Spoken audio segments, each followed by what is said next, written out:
Hello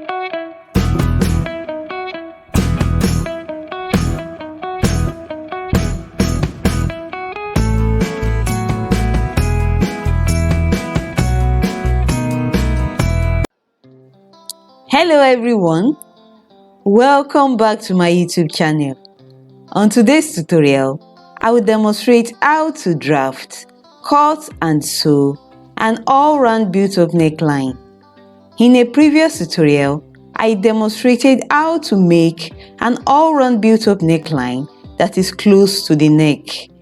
In this particular tutorial, this all-round built-up neckline will stand away from the neckline. Hence, you can comfortably make this with non-stretchy fabrics. Hi, my name is Ayo and welcome to 011 Clothings Tutorials. On this channel, I upload DIYs, pattern drafting and sewing tutorials. If you haven't subscribed yet, kindly do so and do not forget to turn on the notification bell so that you'll be notified whenever I upload a new video. So now, let's get right into the tutorial. Thank you!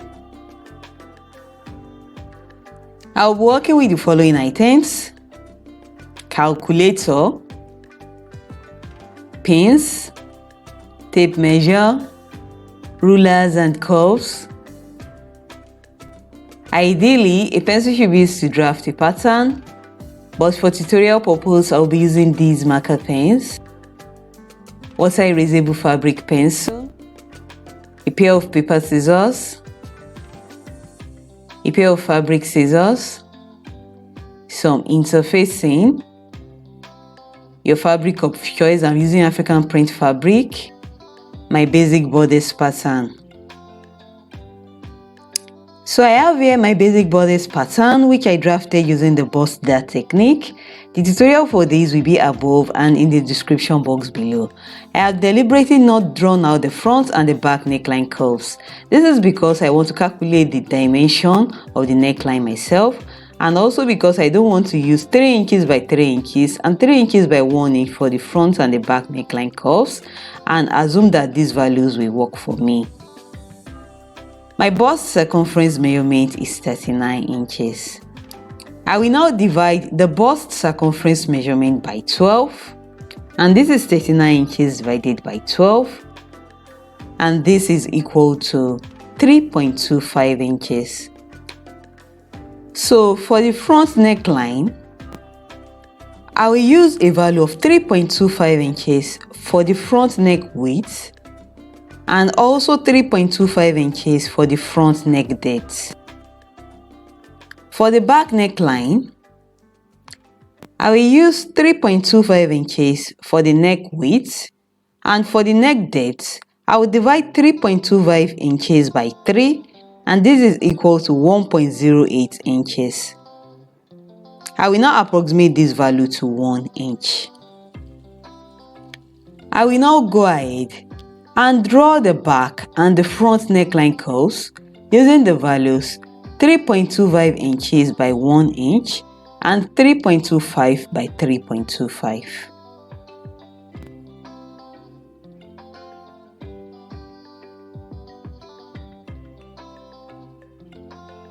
I will now draft the built-up neckline.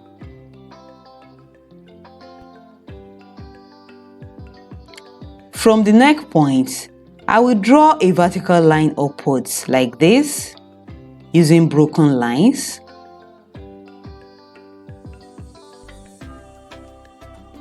Starting from the neck point, I will measure and mark 2 inches on the broken line like this.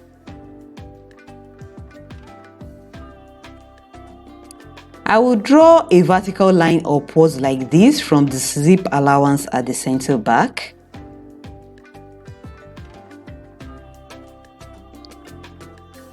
I will also measure and mark 2 inches upwards on the vertical line like this. I will now connect these 2 points together with broken lines like this. At this point, I will come down by ½ inch. I will now connect these 2 points together with a slight curve like this using my French curve.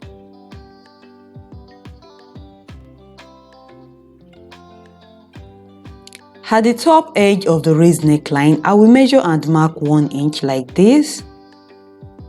From the neck point, I will measure and mark 2 inches on the shoulder line like this. I will now connect these 2 points together like this with a slight curve.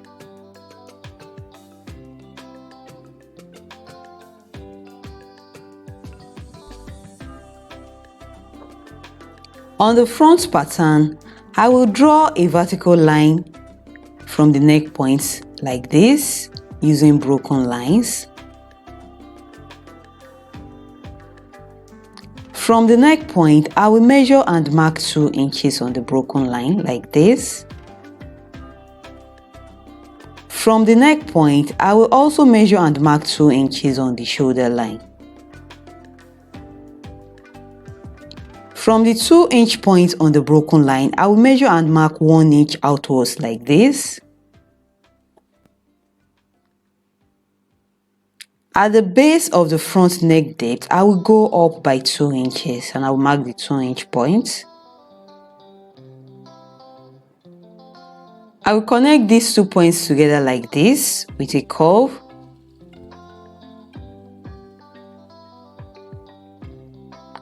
I also go ahead and connect these 2 points together with a curve also.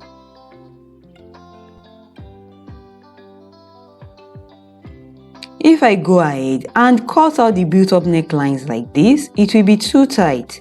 This is because I shifted the top edges of the built-up neckline by 1 inch.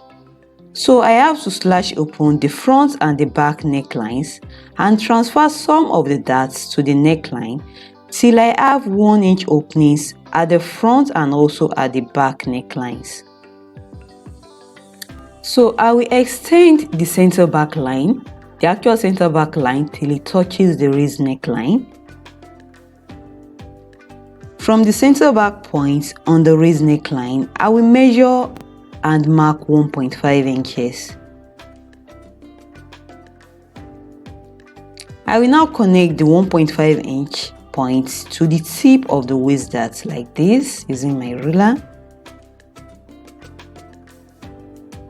I will now slash open the line that I just drew up to the tip of the waist dart like this.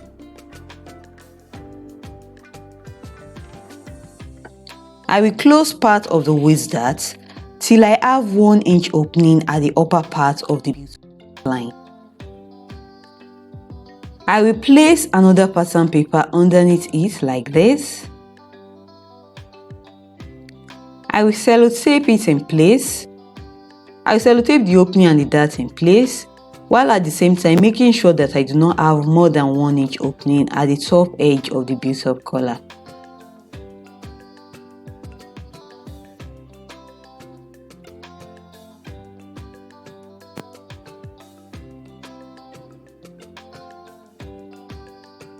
I will redraw the top edge of the built-up collar like this.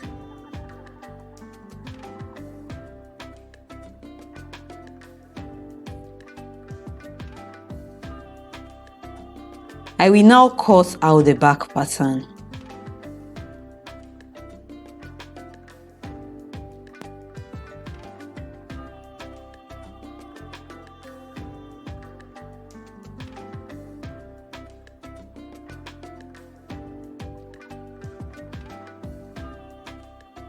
This is the front pattern. Starting from the center point, at the top edge of the built-up neckline, I will measure and mark 2 inches like this. I will now connect the 2-inch point to the tip of the waist dart like this. I will slash it open like this. I will now close part of the bust dart till I have 1 inch opening at the top edge of the built-up neckline. I will place another pattern paper underneath it and I will sellotape it in place while making sure that I do not have more than 1 inch opening at the top edge of the built-up neckline. If your basic bodice only has the waist dart and no bust dart, you can also close part of the waist dart instead. You can also make use of the shoulder dart in place of the bust dart. I will now redraw the top edge of the built-up neckline like this.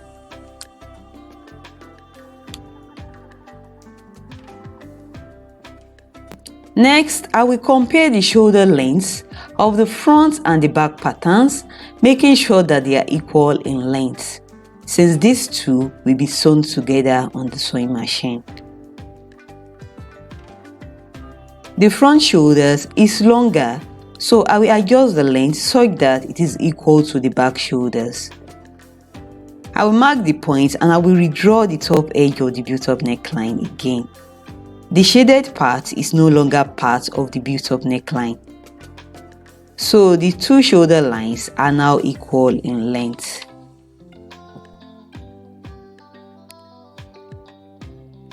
I will now go ahead and cut out the front pattern.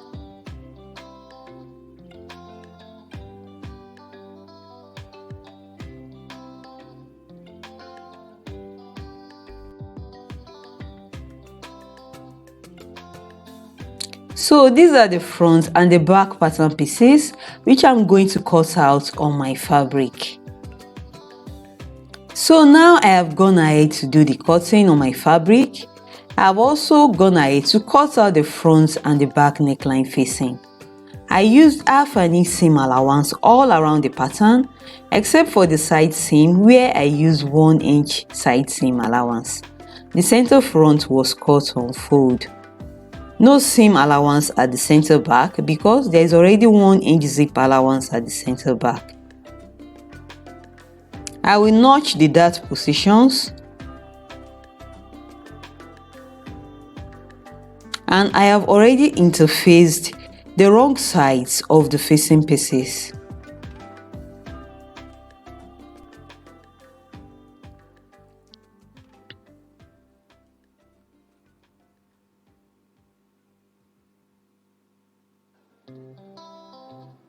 The first thing I will do is to go ahead and sew all the darts in place. So now the stitching of the darts have been done, as you can see. I will now place the front facing piece on top of the main front piece, right side to right side. I will pin the necklines in place. After pinning, I will take it to my sewing machine and I will stitch it in place using half an inch sewing allowance. I will also place the two back facing pieces on top of the two back pieces, right side to right side. I will pin the necklines in place. Then I will stitch using half an inch sewing allowance. So now the stitching has been done, as you can see. After stitching, I notched the seam allowance and then I understitched the seam allowance to the neckline of the facing fabric. I did the same thing for the back pieces as well. I will now open up the front shoulders like this. I will place one of the back pieces on top of it, right side to right side. I will pin the shoulders in place, making sure that the seam on the shoulder match up.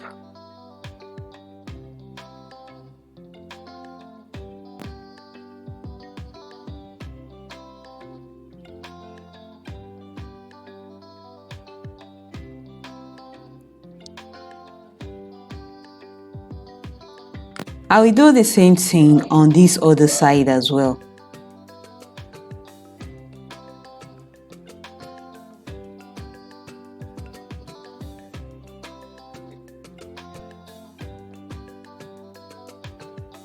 After pinning, I will take it to my sewing machine and I will stitch it in place using half an inch sewing allowance. So now the stitching has been done, as you can see, and I've given it a thorough press using my iron. I will now go ahead and sew the side seams together, right side to right side, using 1 inch sewing allowance. After sewing the side seams together, I will also go ahead and fix this invisible zip to the center back of the garment. And this is the final look of the all-round loose-fitting built-up neckline. If you find this video helpful, do not forget to give it a thumbs up, drop a comment down below, share this video with your friends who are interested in sewing, and do not forget to subscribe to my YouTube channel if you haven't done so already. See you in my next tutorial. Bye, and thank you so much for watching.